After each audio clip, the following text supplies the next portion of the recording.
The following program is a PodcastOne.com production. From Hollywood, California, by way of the Broken Skull Ranch, this is the Steve Austin Show. Give me a hell yeah. Hell yeah. Now, here's Steve Austin. I'm talking to David Arquette, former world heavyweight champion for World Championship Wrestling, just resumed his pro wrestling career a couple of weeks back. Dude, what are you up to? I saw that hurt you having to say that. I'm getting back into wrestling 18 years later. I just had my first match. It was amazing against RJ City. I got my butt kicked, but it's all right. It was good. It was a good match at Championship Wrestling from Hollywood. Man, where were you born? You were born in Virginia. Virginia, yeah. And then obviously, you know, your family heavily involved in acting and stuff like that. And you came out here to LA at what age? I was 5 when we moved out here. Yeah, from Chicago. We moved to Chicago for a little. But then my dad, he was an actor for like 45 years, character actor on the Waltons and all kinds of shows.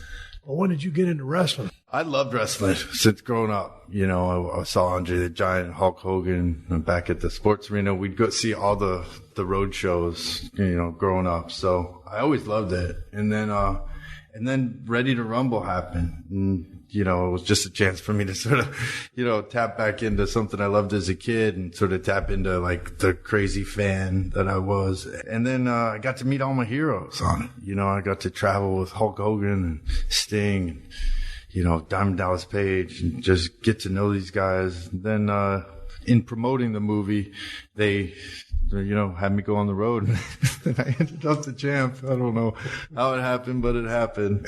So, but I never really got an opportunity to wrestle. So I just, 18 years later, after people giving me a lot of grief, I was like, well, I want to do it right. So I've been training with Peter Avalon, great wrestler, trainer. Why do people give you grief?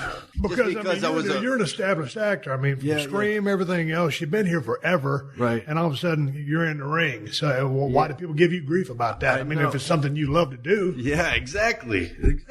Tell them.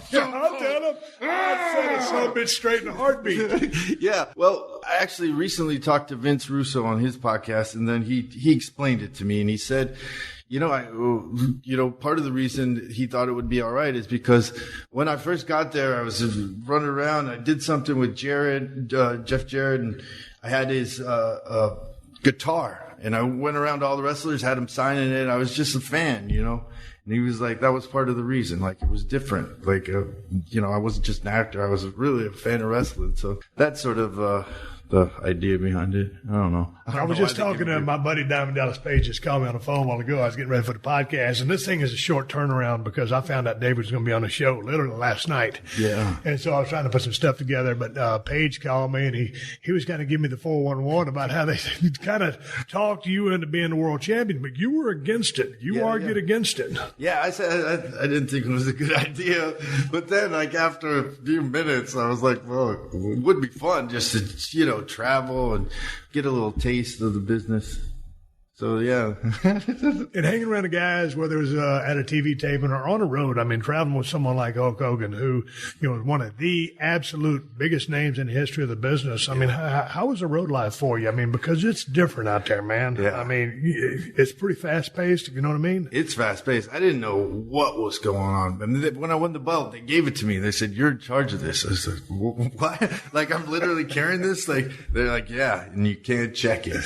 I can't believe they trusted you with that belt. I can't either. I can see that they put it on you, the storyline. But man, when you start toting that thing around, sounds like a good idea at the time. But man, every time you go through baggage claim, not every baggage claim, every time you go to check your bags, and you got to carry it, you know, with you. Yeah. Because if you put it in your suitcase and you lose that damn thing, you're up shit creek. No kidding. So, what did you think about the responsibility of the belt? Because there's so many times. I mean, out of all the years I was on the road and holding the various belts that I held, sometimes you'd be riding down the road, and this is when I was traveling by myself, and I'd be like, okay, man, well, what all happened last night? And like, man, I know I put that belt in the suitcase, but man, I'd pull over on the side of the road just to make sure I had the damn thing locked in my suitcase. I'd open my trunk, go through my shit, like, okay, now, I don't want to get all the way to the show. It's like, oh man, I lost it. I know.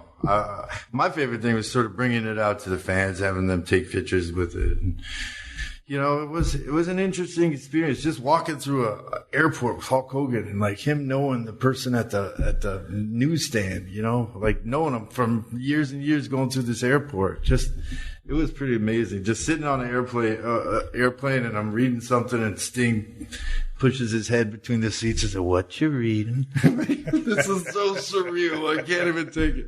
And talking to Hulk Hogan about Andre the Giant and Ric Flair about stories and running around naked under his robe and just get wasted. There's a million Ric Flair stories, and most of them are wild and most of them are true. Yeah. And to me, you know, I have a ton of respect for Hulk Hogan, where he took the business, when he took it to the places that it was. But, you know, also because I'm like a real hardcore wrestling fan, you know, I consider Ric Flair to be the greatest, you know, world champion of all time. That's my opinion. Yeah. I think Shawn Michaels is the greatest in-ring performer of all time. Yeah.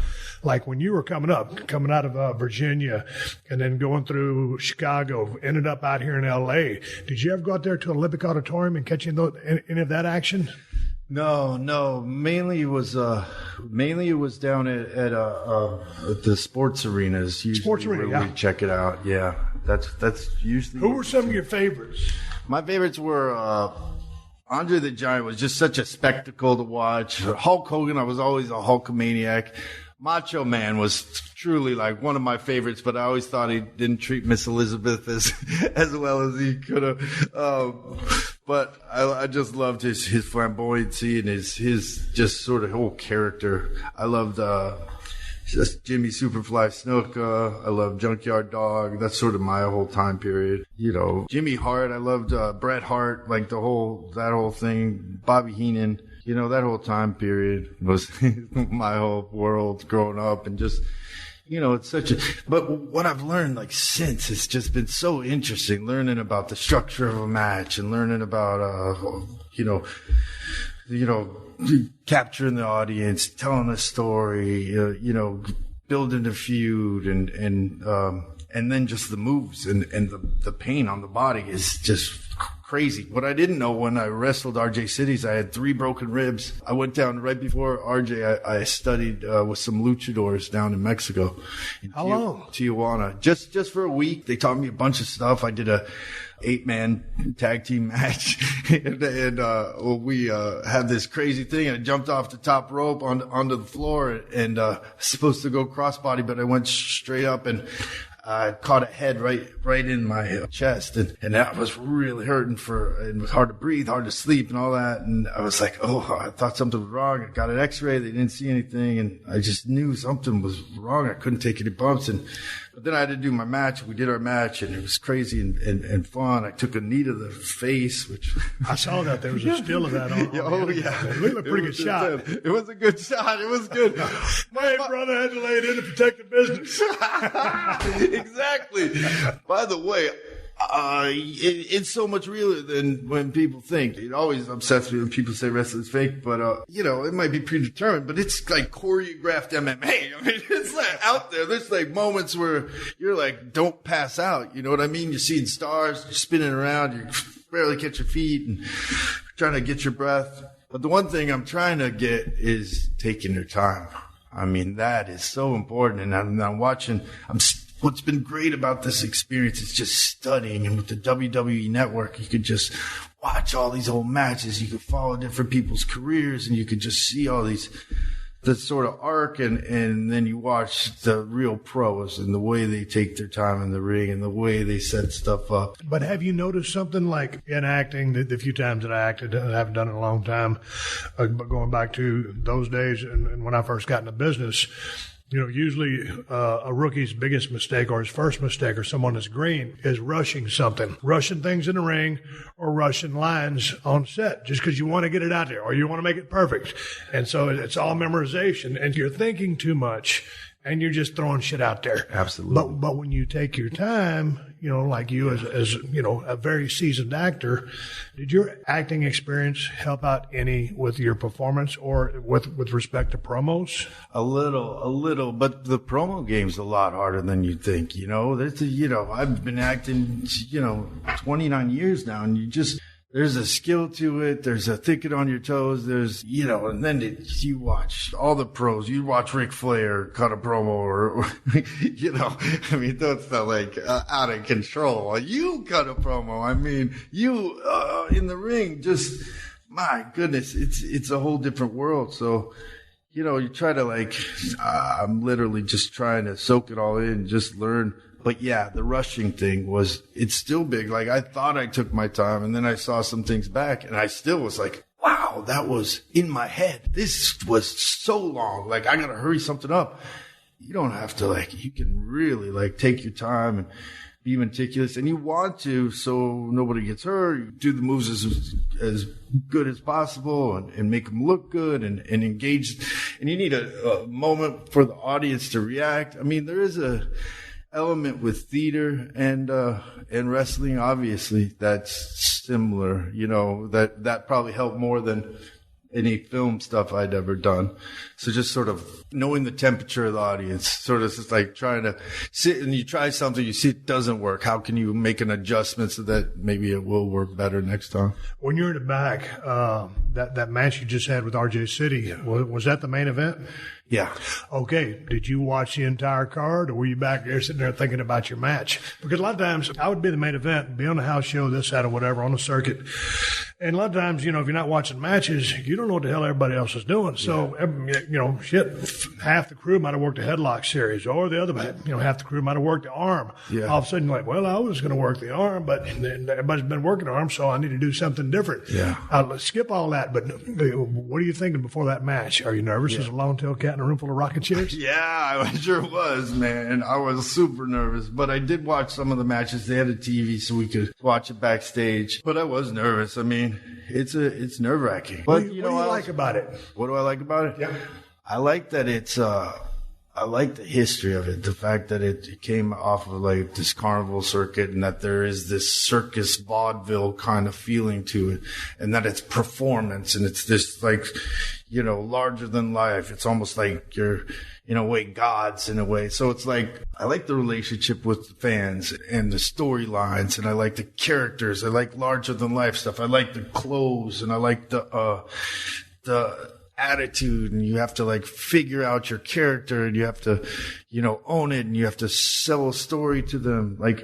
I don't know, there's something about the performance of it that really is interesting. And then you combine it with athletics. This is, you're fighting, it might be some, planned stuff, but you're in a fight, and you really kind of and you get that fight feel, and you're, and it hurts, and you're angry at moments, and you're, having to, be smart about moves, and all this stuff just charged me up. I had no idea how much of a part of the fight world it was, I only saw, I think there's about a 4.5 minute clip on the internet right now of the match. How long did you guys end up going?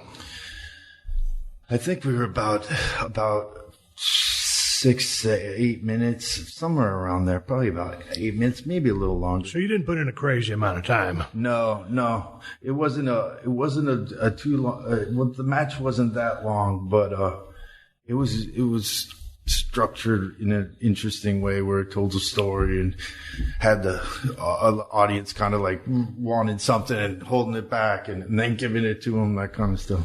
Now, how long has RJ City been working? He's been working a while. He's a really talented guy. I'm not sure exactly how long. But you felt comfortable. I mean, because this guy's leading the match. If you guys were doing a movie, he'd probably be coming to you for some guidance. But obviously, I mean, you're trusting this guy. Oh, yeah. He's been doing about 8 years or something. He's based out of Greektown in Toronto, and he drives all over. He's wrestling all the time, and he's got an interesting thing. He's really great on the mic. He's really great on Twitter. I was trying to have wars with him. He was just destroying me at every turn. I'm an old guy. I don't know how to do Twitter. This. Yeah. I mean, that's how you do it now. You announce matches there. You cut promos there. You build up the whole thing because people are flying all around. So you get these feuds going. And that's sort of how it all started, which was interesting. It came up because he was, giving me a hard time on Twitter, and then we just started going at each other. The Steve Austin Show. The Steve Austin Show.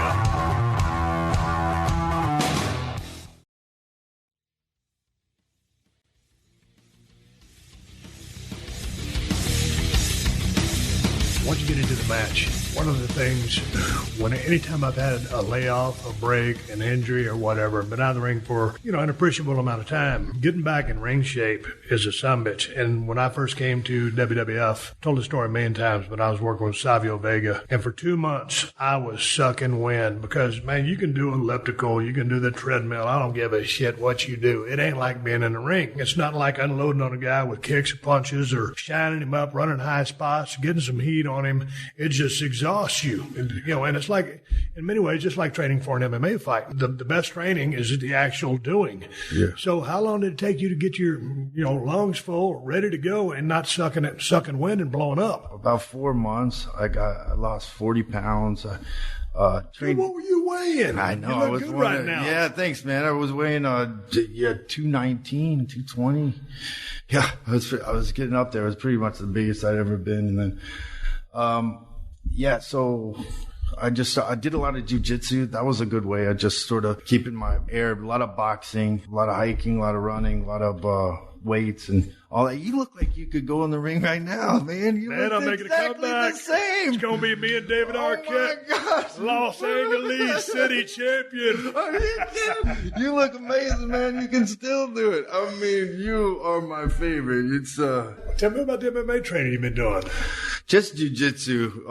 Dude, that blows my mind the way that has just, I'm a huge UFC guy, MMA, but just the level that it's gotten to now, those guys and gals are absolutely sick. Yeah, Higan Machado is my trainer, and he's a long line of MMA sort of champions from Brazil, and he cousins with the Gracies and all this. So he's an amazing teacher. He's taught me everything, and it's just, obviously I'm just new to it all, just learning all this stuff. But it's fun when you see something. It's sort of combined, I was training, I put a ring in my backyard just so I could hit the ropes and rolls and train out there and work with Peter out there. And then I was doing something and I did one lock that was more of a real lock. Whoa, hold on now. Cause you could easily kind of pop someone's arm and, you gotta be careful. How far along with the jiu-jitsu are you? Do you have a belt? No, I'm just white belt. Yeah. What about the boxing? Boxing, yeah. I'm just, Ricky Keeley is my trainer in boxing. He's a former champion. Both of these guys are big champions. So just learning from the best and just getting out there, just getting the win is really the thing. Do one of the hardest things about me for boxing was I went to train with this guy and right down the street, and he goes, "You want me to train you like an actor or an athlete?" Yeah. Of course, I said an athlete because I am much of an actor. And so all that meant was when I dropped my hands, rather than him tapping me, he was going to swat the shit out of me. It only takes a dude to swat the shit out of you a couple times. I better keep my friggin' hands up. Oh, yeah. But, dude, that was one of the hardest things. My anterior delts are on fire because I've never held my hands up, like that for any extended period of time. So I was like, man, dude, this is way harder than it looks. And then on the backside of that, my footwork is terrible. In pro wrestling, I came out with a football background. Yeah. So I never had any footwork with respect to throwing a punch or boxing. In boxing, it's all about the footwork. Yeah. But in pro wrestling, I don't know if you remember a guy named Mark Merrow. Way back in the day, it was WCW days. Yeah. But of course. Mark was like a shoot boxer, like a 3-time Golden Gloves guy, and a really talented boxer. But when you were taking his punches, they would come so fast, so quick, and you couldn't really see them because that's a good boxer. Right. And so it was like it's hard to sell them, and they hurt. Like me, I'm coming from way back here. This is a swinging. This is swinging. Barn door right. That's all I had. I never used the left hand. Doesn't have a jab. It's way back here with the right hand, which when you're in row 100, it translates. You can see it. His shit was coming so fast, it was awkward. You know what I'm talking about? I do know what you're talking about, but just watching, sitting across the table from you, having you explain your punch is just a thrill for me. Jeez, that's amazing, man. Yeah, I know exactly what you're talking about. It's a whole different thing. Even the footwork, sort of, you don't want to be too deliberate with it and make it like you don't want it to look dancey, but it is more sort of calculated. And it's turning. Yeah. I ain't worth the shit at it. I quit boxing. Yeah. Yeah, it was a great workout, though. Yeah, it is. It is a good workout. Good for that kind of stuff. And shredding some weight. Dude, what are you doing? Who are you training with right now? Peter Avalon. Okay, now tell me about his background, his experience. Oh, he's great. He's out of championship wrestling from Hollywood. Yep. And he also's got championship wrestling from Arizona. They do a show down there, too. So, and he's just on the circuit, PPA all day is his thing. He's got PP Ray. He's also got a tag team partner, Ray Rojas. So they're good guys, man. They're all just it's Dave Marquez runs the place out there, and they're just great, like real wrestling business right now. There's a lot of really interesting indie stuff going on in Southern California. So I'm going to all these shows, meeting all these guys. And, I trained one day with the Santino brothers, with Tyler Bateman. I've got a match coming up at Lucha Vavoom on October 24th and 5th. And Scorpio Sky's going to be in it. So I met with him. Where's that event going to be at? That's going to be at the Mayan Theater downtown. In L.A.? In L.A., yeah. It's fun. It's by and see that. Yeah. Are you kidding? My God, I would die. But it's burlesque dancing and lucha wrestling. So it's pretty cool. I got a whole lucha outfit made. Infinito is my lucha. I got a big infinity sign that make up my eyes. I'm trying to get the guys that I trained with in Tijuana to come up. And so we'll have another 8-man match. So that would be cool if I could do that. But I studied with Scorpio Sky, who's another amazing wrestler. What is it's interesting, the lucha style, because I'm a huge fan of the stuff. When we used to film a reality television show down in Mexico, and so I got, the best of the best stuff down there. And it's hard to catch in America anymore. And a lot of the guys in Lucha Underground are luchadors and really, really good. But I don't really understand the psychology of Lucha Libre stuff, because it's almost like, one side shows off for a little bit, the other side shows off for a little bit. I mean, it's great action, great athleticism, and then, either the Rudos or the Technicos win. Yeah. Does that confuse you working with, that type of psychology versus American-based psychology, which is basically heel shines a baby up? Yeah. Baby looks good. Heel cuts him off, gets some heat, a couple little build-ups there for some, some false, high spots or, hope spots. And then you do your manic comeback where the babyface is tired of the heel cheating and he says, F it. And he just starts throwing hands, big comeback, false finishes, finish. Yeah, man. Do you get confused? A little bit. I mean, I just followed their lead because it's their world, but I just told them sort of my take. I'm not really a wrestler, so I'm kind of scared to go in the ring. So then they kind of built on that, and they would I was last to go in. I was kind of like hiding, and, my crew's getting all beat up, and I should be tagging in, but I'm too chicken. And then finally the guy pulls me in, beats me up, and then I get something on it. Oh no, he runs at me, and I dodge, and he hits the buckle. And then I kind of get some then I start clotheslining everyone. Then I start clotheslining my side. I clothesline the ref. Just kind of like that whole thing. But it worked, and it translated without even me knowing Spanish or anything. Or, it worked. The crowd sort of was against me at first, and then were cheering for me at the end after I jumped off the top. So the whole thing sold. So it was good. I like the tradition of it. After I clotheslined everybody, I apologized to the crowd. Like, I'm sorry, I'm out of my head. That's usually not like me. Yeah. It was so fun though. It was really great. How are you about listening to things in the ring? But like guys calling a high spot. All of a sudden, I was working with Lawler. Jerry the King Lawler is one of the greatest of all time. And Memphis a long time ago. And I can't hear very good. And 3 nights in a row, I work with Lawler. And Lawler's the kind of guy that when you first start pacing around the ring, he starts calling high spots. And he's, moving his mouth like a ventriloquist. So normally I kind of halfway read lips when I'm talking to people. And, he's walking around, and basically the spot he's calling is, he's going to grab a headlock. It's going to be a tackle, drop down, hip toss. And he's going, tackle, drop down, hip toss, and he's talking like this. We're in the damn ring. Mid-South Coliseum. I can't hear shit. So, I'm like, I was so green. I think he was mad that he booked himself with me because he was running the book. Do you have a hard time picking shit up in the ring? I'm literally just learning all this stuff and just figuring it out and just learning how to say it without somebody seeing it or just even hear or understand what they're saying. Like, I'm still like putting pieces together. Like, oh, what move is that? You know what I mean? In my head, so I need to like structure it out probably a lot more than most people. But yeah, that whole part of it, I was one time in the ring with Jeff Jarrett and I completely went blank. I didn't know where we were, what we were doing. And he's sitting there, nut shut. And I'm like, what the fuck is he saying to me? Dude on the front row said, hit him in the nuts. Exactly. I was like, oh, nut shot. Finally. One of them or both of them? If you like to study, like everybody knows, I'm a huge Flair fan. I'm like an anybody fan. I just like high level people, who are mastering the craft. But if you watch Flair, go back and study some of his stuff. Watch the 3 Steamboat matches. Watch the matches he had in 88 through 90 as well with Barry Windham. But watch Flair because he had a big head full of hair, but it wasn't super long.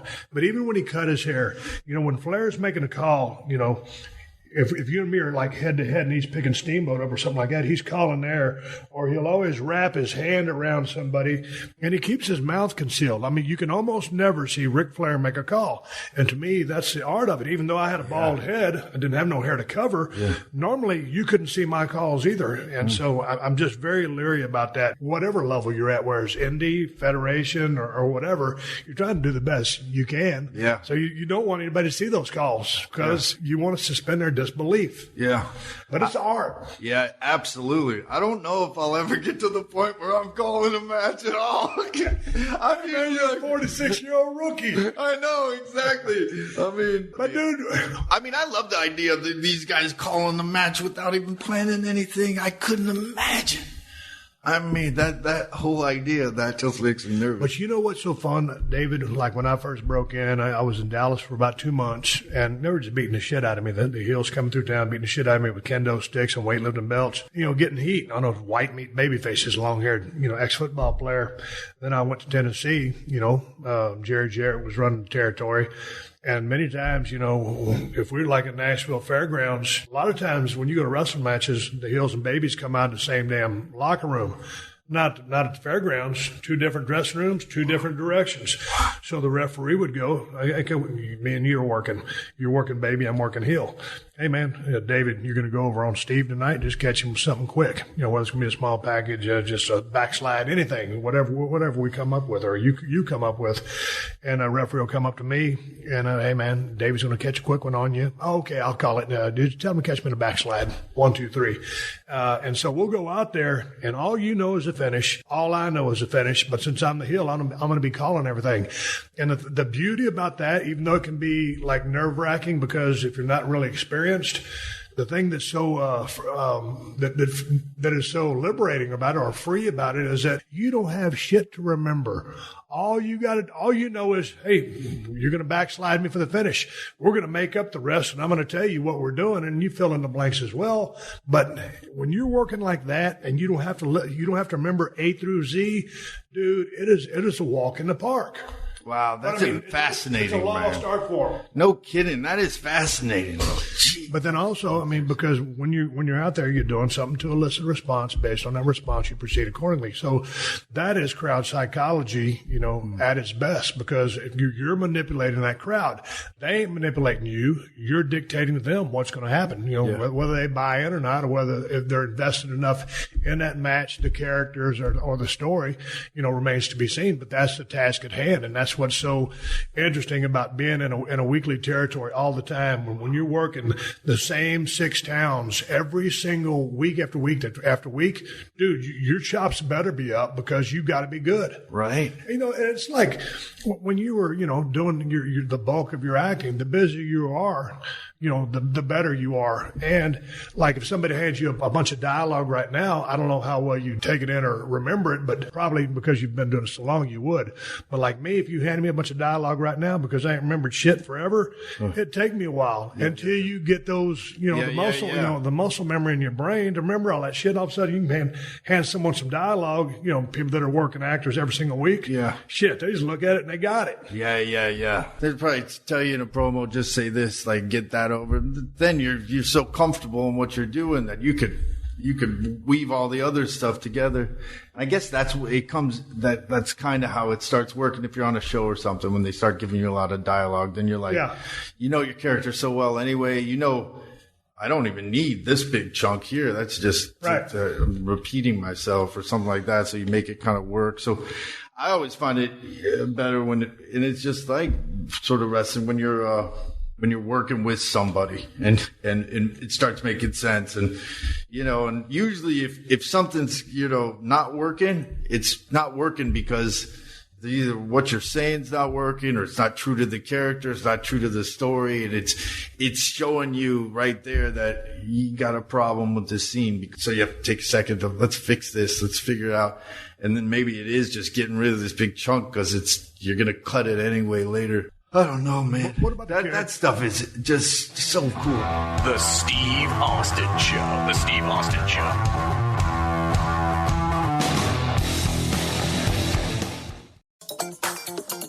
I love reality TV on Pluto TV. Same. And I love that it's free.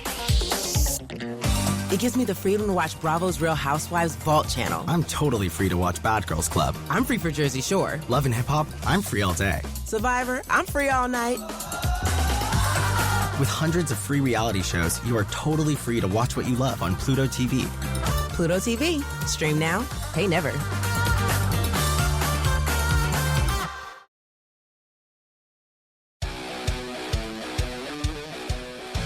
Oh, hell yeah.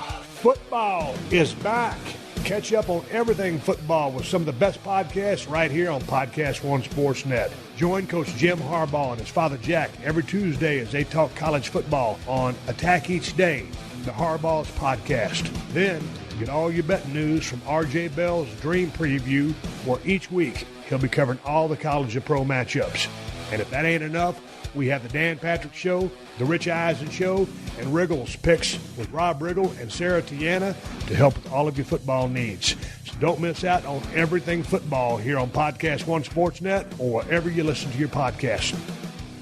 Before we get to the rest of my conversation with David Arquette, let me ask you, are you hiring? Are you out there posting your position to job sites and waiting for the right people to see it? Well, ZipRecruiter knew there was a smarter way, so they built a platform that finds the right job candidates for you. ZipRecruiter learns what you're looking for, identifies people with the right experience, and invites them to apply to your job. Remember our producer Sean and his buddy who opened up that restaurant? Well, if you recall, he was able to get fully staffed in one day thanks to ZipRecruiter, and his team is getting rave reviews for service. The right candidates are out there. ZipRecruiter is how you find them. Right now, listeners of the Steve Austin Show can try ZipRecruiter for free. That's nearly $250 worth of services, and you can try it for free. Just go to ZipRecruiter.com/Steve. And if you're out there on social media and you're using ZipRecruiter, tag us in a post and let us know. We'll get you a shout out on the podcast.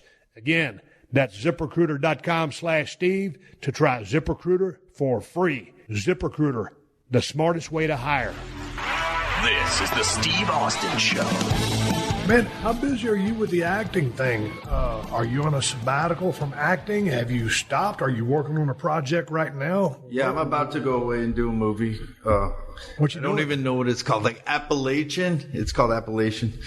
But you need a bald-headed dude playing a banjo? I'm gonna. By the way, you're in my head now. I'm gonna start looking for some stuff because you're perfect. By the way, and it's so stupid about Hollywood that they're just not even like understanding, like, whoa, you're like sitting here, just doing 150, 200 shows in town. You're not like a regular great ass character in some show. It's just ridiculous. This town is ridiculous. They don't get it. One thing they don't understand or respect, I mean, The Rock has done an incredible job in showing sort of how you can link it and do that with so many like great wrestlers and actors, you know? So that part infuriates me. It's also like me going out and wrestling again. Some people are like, what are you doing? You know what I mean? I called my friend Scott Kahn, who's a great guy, great actor, but we're doing a documentary following the whole process of doing this. And I'm like, come on, Scott, we did Ready to Rumble together. You got to come down the documentary. He's like, nah, I can't. I'm like, you know, because even like Ready to Rumble, wrestling or whatever was just it's not, you know, his dad was in The Godfather. So he's like, I think he's trying to. Dude, I see his dad at Gold's Gym all the time. Oh, yeah? He's a great guy. Legend. I hadn't seen him in many years because I stopped going to Gold's. But so Scott, the wrestling window is closed for him. Yeah, I think so. But he's black belt in jiu-jitsu. Amazing. Oh, really? Yeah. He's been just studying jiu-jitsu since before we did Ready to Rumble. Guy's an amazing guy. He's an incredible actor, too, and I get it. And he's more of a serious actor, too. So Ready to Rumble was kind of like something he doesn't really do. And he's doing the Hawaii Five-0 now thing, but it's like more of a job, you know what I mean? Not like the kind of quality actor. Because he's an amazing writer, too. He writes all these incredible plays. He's a serious actor, so I get it. But it's also something that kind of pisses me off that people don't get. Even in studying it and finding out, like looking at the history and then all of the, I finally like figured out why people got so mad about me. And then it's like this heritage and this history and this, you know, this art form that it was disrespecting, but by doing it the way it went down. But just learning about it all, I can see. But then it just makes me even madder about Hollywood not taking it seriously, or like, you know, and I guess they have to take it serious when, you know, WWE sells the rights to Raw for a small country. Yeah. Hey man, when you won the WCW World Heavyweight Championship, that was in the year 2000, correct? Yeah. It's 2018 now. Social media was non-existent back then. If it had been, I would imagine you would have caught a shit pile of grief. Oh yeah. From the hardcore wrestling fans. Yeah. Because I mean, I think you caught enough flack over 18 years ago. I still do it. I mean, I get it at some guy today. I'm literally like, that was part of the reason I came back. Cause I'm literally like the low bar. Like that's a worse decision. Bubba Dudley wrote, when IHOP did IHOP, they turned like the International House of Pancakes, International House of Burgers, and he said that's a worse idea than making David Arquette. So you see it, Tommy?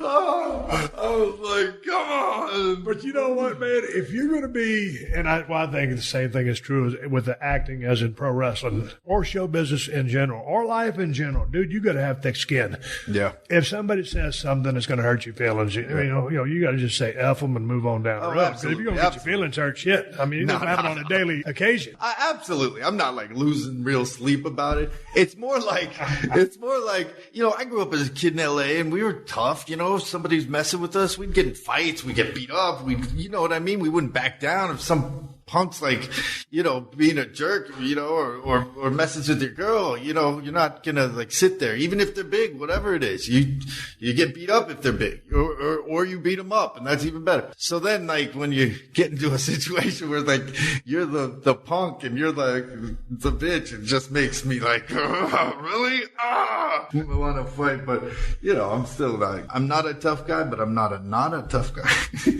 Hey man, one time, it was about 12 or 13 years ago. I came by your crib. You was living out in Malibu. Yeah. And we were discussing the show, and I can't remember what it was about. Oh, yes. This is exactly what it was. It's still the greatest idea. We had you come out because I wanted you to do a Judge Judy show called Stone Cold Justice. Yeah. And you'd be the judge, and you'd dole out the justice.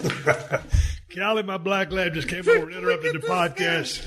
This is an award-winning podcast, and they never won a damn award, David. And Callie's here to interrupt us. But anyway, so you left Malibu. You're out in Encino now. Yeah. How long have you been here? Because I've been out here 15 years, and LA has drastically changed in 15 years. You've probably been out here 25, 30 years? Yeah. Dude, how much has it changed for you, man? Because I've been reading all these articles and seeing all these birds and electric scooters and the limes, and people are madder than hornet about those things. There's an account on Twitter. Are you on Twitter? Yeah. What's your handle? At David Arquette. At David Arquette on Twitter. What about Instagram?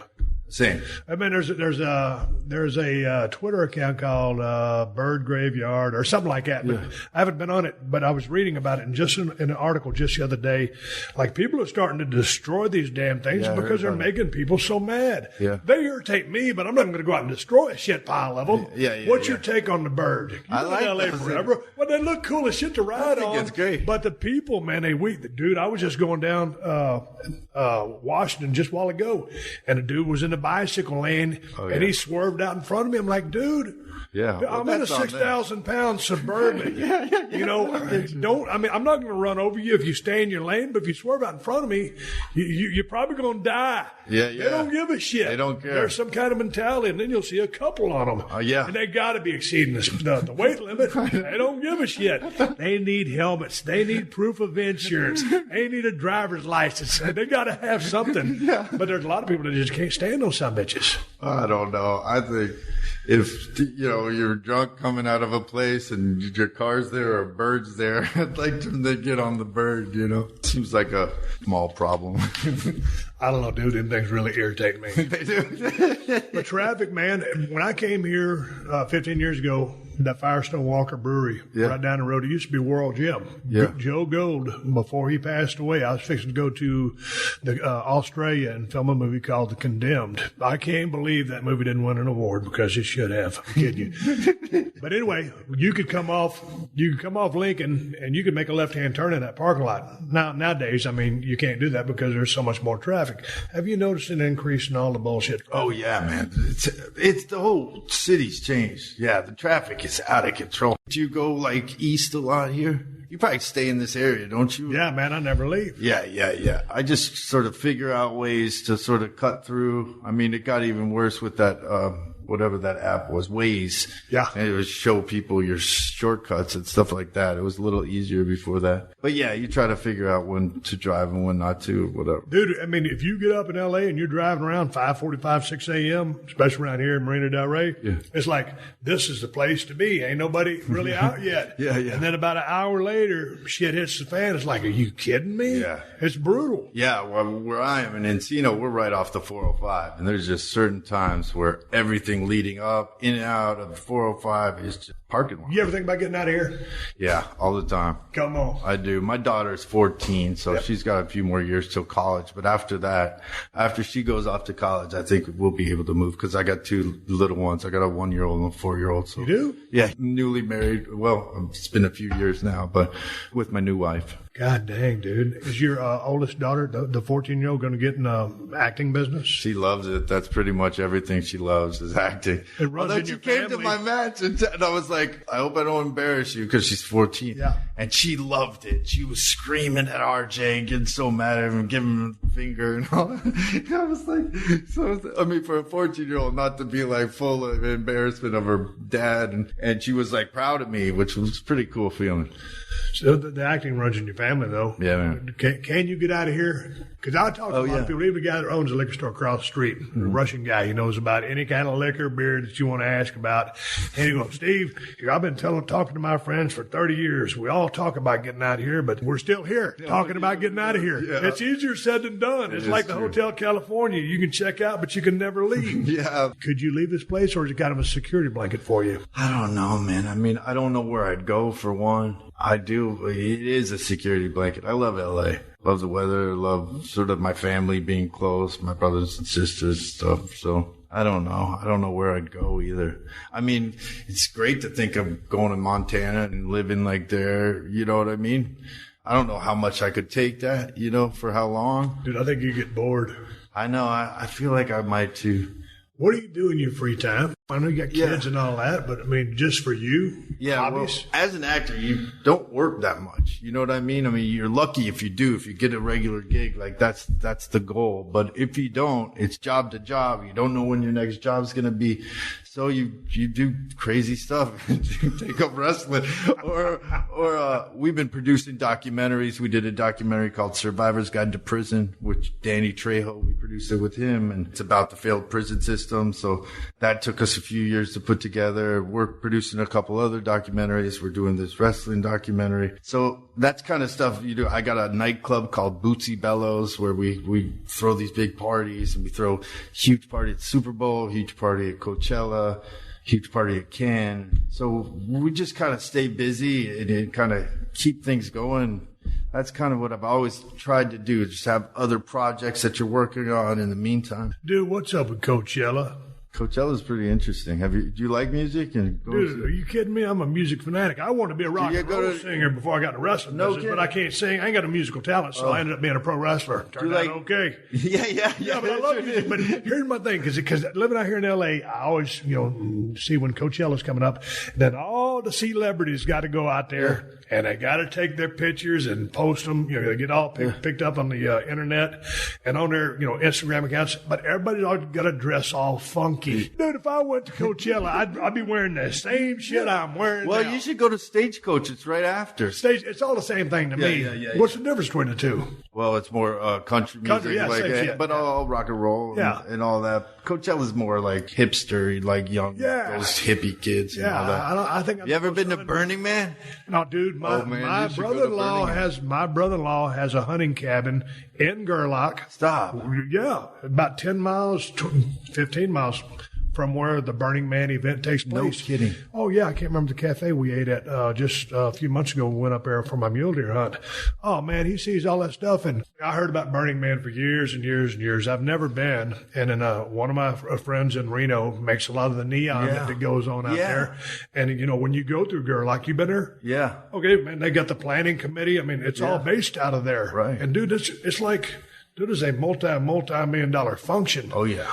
I've read about Burning Man. Have you been to one? Yeah, I've been to three times. It's incredible, man. You got to be out of your mind to go there? Or no, not at all. You just by going there, you're out of your mind. Every year I'm there, I'm sitting there in a sandstorm, like it's sands everywhere. You can barely breathe. You've got your jacket over your head, just making a little pocket of air, and the sandstorm's just kicking your ass. And every year I'm like, why the hell am I doing this? Like, why?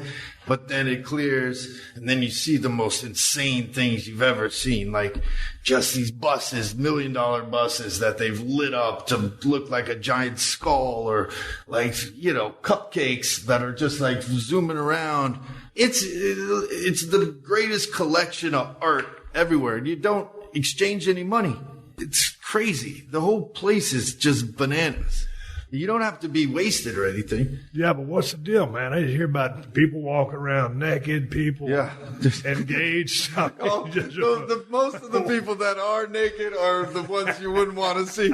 Guys with just shirts and their cocks hanging out. We call them shirt cockers. What's the weirdest shit you've seen out there? Oh, man, they have everything. I mean, I never go to the orgy tents or something, but there's just everything. Like, you will be walking along and there's a operation game sitting in the middle of the desert that's 12 to 15 feet long, just sitting there, but giant. It's just weird stuff, out of nowhere, stuff that'll blow your mind, and just the lights that they have there at night, the whole thing. So this whole place, and then they burn the man, and then at the end, all of this whole, all these buses and all these camps all come around this big structure, and they burn it and they shoot off fireworks. It is bananas. You sit there and you're literally like, well, if a UFO is going to come down, it'd come down right here. Yeah. I mean, that's going to be the best Burning Man, when they all just come like, whoa, whoa, whoa.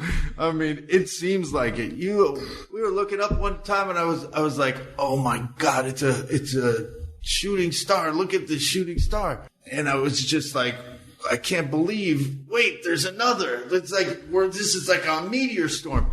And it was these guys jumping out of the airplane at night with these fireballs on them. Like, they must have had, they were literally on fire, shooting through the sky, and then they're coming down. You see the craziest stuff. Now, when you would go, dude, you're a high-profile guy. I mean, did you have like a RV, a nice setup? Yeah, you kind of have to have an RV.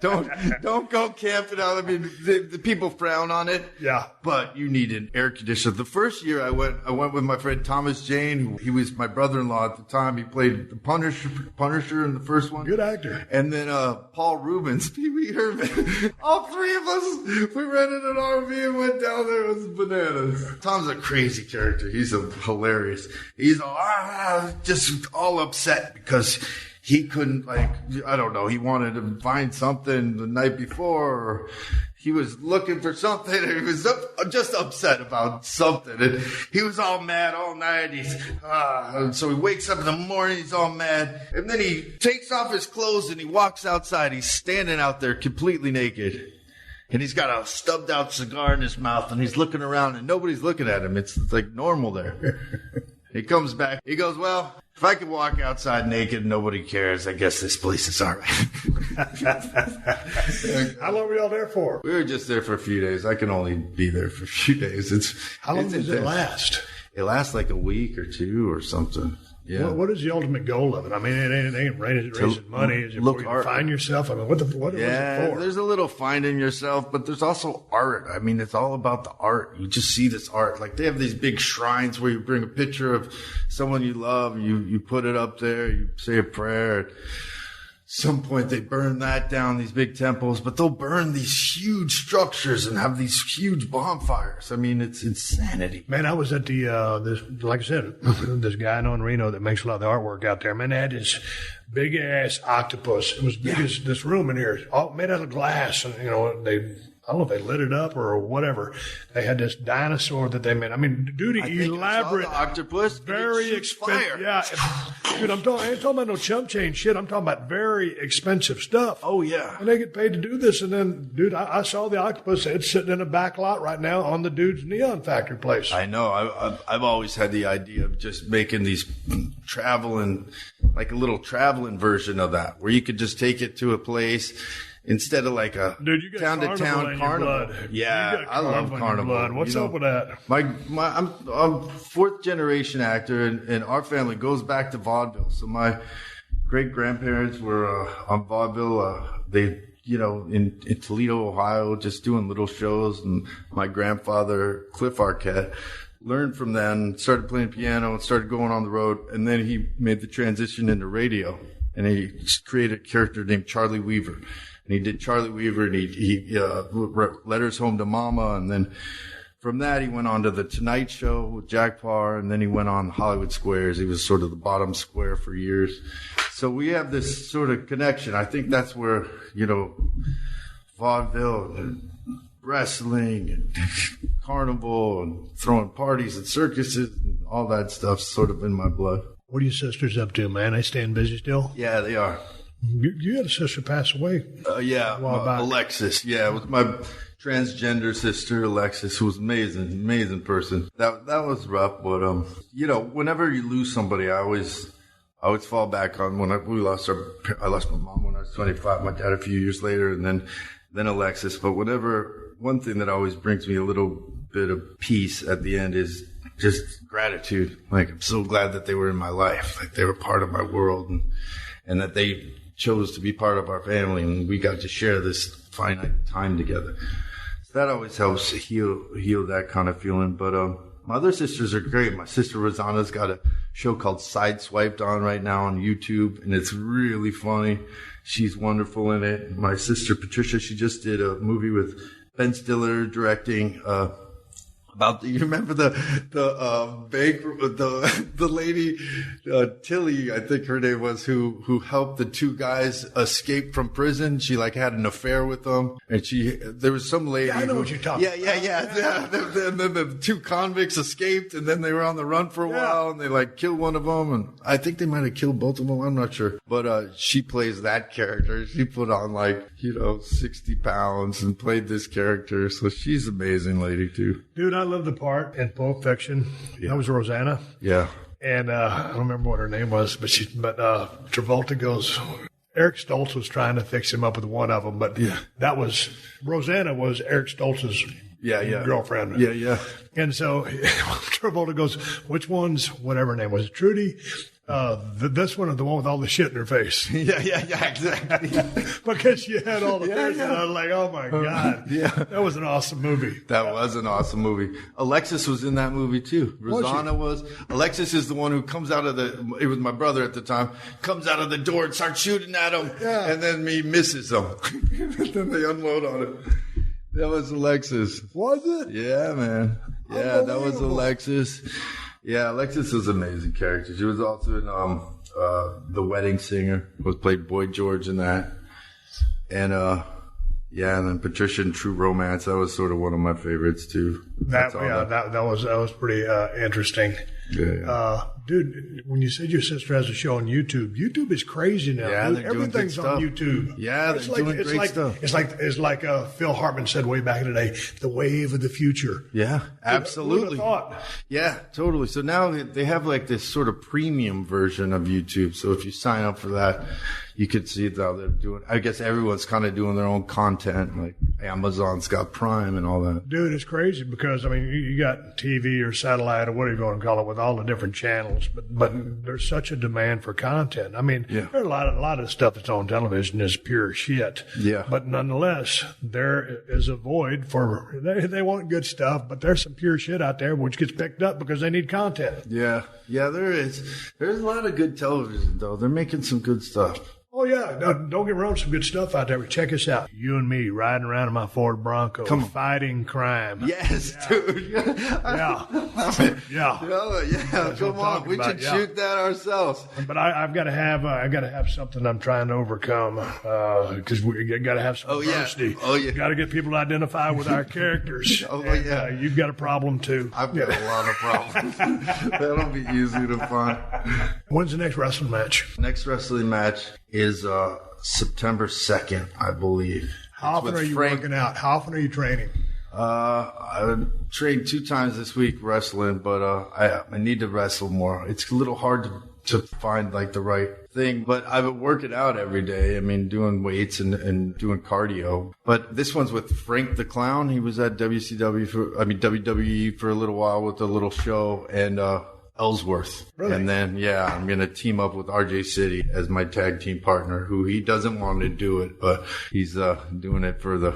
Begrudgingly. Yeah, begrudgingly, and perhaps to get on a talk show or something. That's all he wants. When you get in your ring, I'm guessing you have a 16 or 18 foot ring. Yeah, 16. Yeah. Okay, 16. Man, 16s are very economical or efficient as far as it's hard to blow up in a 16 footer. When I was working for WWF way back in the day, a lot of the smaller towns in Cape Cod or wherever, we'd have they're called tent shows. It goes back to our carnival stuff, right? But the 16 footers we're used to. In WCW, it was an 18 foot ring. All of a sudden, you go to WWF, it's a 20 footer, and like, oh man, there's a lot of space in here. And then you get in that 16 footer, it's like, oh man, this is heaven because you can't blow up. So when you're out there screwing around or just running the ropes, do you do any drills? Yeah, I mean, I do my rolls, do all the rolls and sort of go through the ropes and hit the ropes and all that kind of stuff. Man, get on a little tear, hit the ropes. Let's just say hit the ropes 10 times. Yeah. Do a couple of flat backs. Get up, flat back. Start hitting the ropes, crisscross. Go to a corner. Start stomping the shit out of the bottom turnbuckle 10 times. Go the other one. Keep hitting the ropes. Drop down. Get up. Do a burpee, a push-up, or whatever. Yeah. It's all those little drills like that. And think about it. When you first get in the wrestling business, a lot of people are allergic to hitting the ropes because it's not just like, hey, just run out there and it's easy, because there's an art and a technique to it. You're hitting with your kind of like your right side predominantly. If you're right-handed, well, it doesn't matter what hand you are. You're not really trying to hit it with your whole back. You're kind of hitting it more, just kind of sidey back. And also, you're hooking that rope each time you hit it. Yeah. Because if that sumbitch breaks, you want to be able to catch it here and save yourself from hitting the floor. Right. So some people, when they'll just run to the ropes, turn around backwards, and just try to ricochet off of them like that. Yeah. You see what I'm saying? Yeah. Do you get your ass killed like that? Yeah. So do you see what I'm saying? Yeah, absolutely. I've been having a lot of fun learning that, but it's did your ribs get all bruised up? Oh yeah, man, your ass, yeah. Everything about it's hard, and everything about it hurts, but it's just trying to get comfortable with it. You know what I mean? It's such a foreign thing if you aren't doing it all the time. Tell people where they can find you on social media, and let's wrap this thing up. Yeah, or any important words of wisdom, if you have any. Just at David Arquette. That's about it. That's the bottom line. This has been a Podcast One production. Download new episodes of The Steve Austin Show every Tuesday at PodcastOne.com. That's PodcastOne.com. Pure exploitation, ineptly made, and completely repulsive. Hi, I'm Bobcat Goldthwait. And I'm Sean McKittrick. And 0 Stars is our podcast where we look at our bad reviews and the bad reviews of anybody who will join us here. Michael McKean, Eddie Wong. Welcome, Eli. Feels like a film that's shown up to the party over a decade after it ended. Listen to, follow, rate, and review 0 Stars now. Do my bidding. And you can do that wherever you get your podcast.